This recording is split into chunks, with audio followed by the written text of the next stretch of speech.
A scream tears through the stadium before the first ball is bowled. 90,000 voices freeze, caught between celebration and horror, as something moves in the stands that should not move at all. Subscribe to Think What If for more stories that push your imagination to the edge.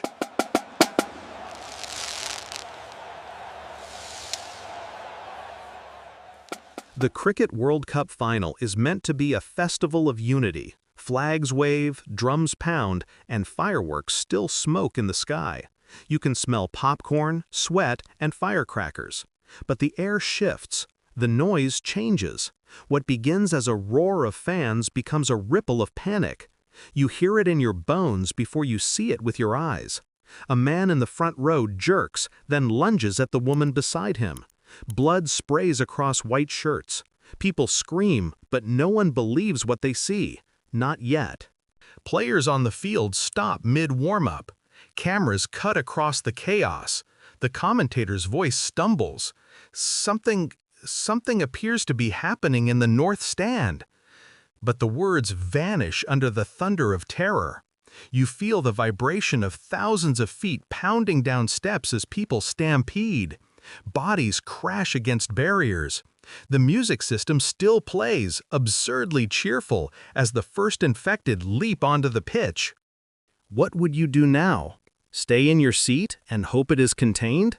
Or run and risk being trampled? The world watches live. Every television screen, every live stream, every mobile phone. A billion eyes witness the impossible. The umpire drops his cap.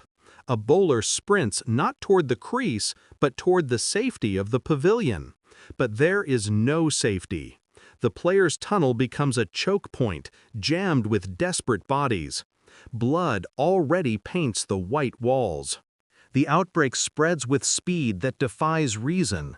Security guards try to form lines but collapse as the infected sink teeth into necks and arms. The smell of sweat turns to iron, raw and metallic. Children cry, clinging to parents who no longer feel like parents. And in the middle of it all, cameras still roll. You watch the feed in real time. The world cannot look away. Would you keep filming if you held the camera? Or drop it and run into the smoke? The infected do not stumble. They sprint. Their hunger is total. A batsman swings his bat at one, shattering a skull with the crack of willow. The sound echoes across the stadium, a reminder that the game is over and something far older has begun: survival. Blood pours down the pitch. The stumps are knocked over by bodies, not balls. The scoreboard still flickers, oblivious, counting runs that will never be scored. The giant screen magnifies every horror. A mother pulled apart. A player dragged into the crowd. The national anthem still echoes faintly in the air, twisted now into a hymn of collapse. You smell burning as someone lights flares to create a barrier of smoke. The infected charge anyway. How far would you go to survive if the exit gates are locked? The sound of helicopters fills the night. Authorities respond, but too late. From above, spotlights cut through smoke, revealing the stadium as a pit of writhing bodies. Loudspeakers order people to stay calm, but no one listens. Gunfire cracks from the outer walls. Soldiers push in. But with every bullet fired, 10 more infected surged forward. The pitch, once sacred, becomes a killing ground. Then comes the twist. One infected doesn't move like the others. It hesitates. It turns toward the camera, eyes glassy but strangely aware. The world gasps as the feed zooms in. For a moment you wonder, are they evolving? Are they learning? The thought chills you more than the screams around you.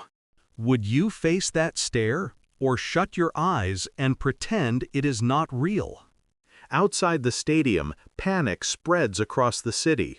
Roads clog with fleeing cars. Sirens wail. News anchors choke on their words. Social media floods with images. The whole planet trembles. The Cricket World Cup final has become the outbreak heard around the world, and you are trapped inside. Smoke burns your throat. The air stinks of blood and fear. A player you cheered for only minutes ago now crawls toward you, eyes vacant, skin torn. You can hear your own heartbeat louder than the crowd. You grip anything that feels like a weapon, a flagpole, a chair, a shard of glass. Survival is no longer about teams or nations. It is about you. It is about this moment. Would you help the stranger next to you, or push them down to save yourself? The rhythm continues. First, a scream. Then, silence. Then, a scream again. The pattern burns into your mind. First, a scream. Then, silence. Then, a scream again. It repeats until you no longer know if you are awake or dreaming. The final twist comes from the commentator's box. One camera lingers too long. The commentator, pale and sweating, turns to face the lens. His voice shakes. If you are watching this, you must leave your screens. They come through signals, through sound. It is not just an infection, it is transmission. The feed cuts to static. You sit in the dark, the echo of the stadium still in your ears. The roar of 90,000 has become a whisper of none. The Cricket World Cup final is gone, replaced by a question that will never leave you. If the outbreak began with a game, where does it end? If it began with them, when did it reach you? The crowd is silent now, but the image remains. A bat lying in the grass. A scoreboard frozen at 0. A field that smells of ash. You close your eyes, but the question follows you into the silence. What if zombies attacked during the final of the Cricket World Cup? And if they did, would you have survived? Subscribe to Think What If for more worlds you should never forget.